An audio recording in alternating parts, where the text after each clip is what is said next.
پڑھا لکھا بے وقوف اپنی حماقت کو خوشنما الفاظ کا جامہ پہنا دیتا ہے، لیکن پھر بھی وہ احمق ہی رہتا ہے۔ بے شک دیر تک سوچو، لیکن سوچنے کے بعد جو فیصلہ کرو وہ اٹل ہو۔ نیکی کا آغاز مشکل اور انجام خوش آئندہ ہے۔ بدی کی ابتدا لذیذ اور انجام تلخ ہے۔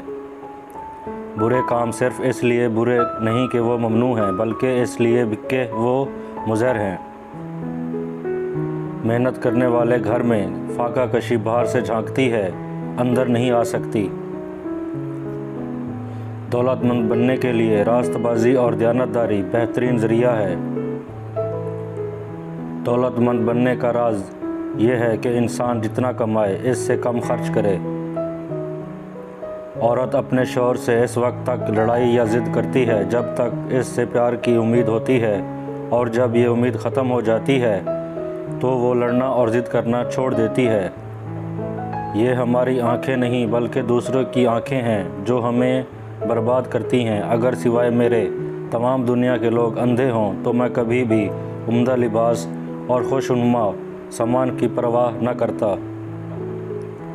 جاہل ہونا شرم کی بات نہیں، سیکھنے کی کوشش نہ کرنا اصل بے شرمی ہے۔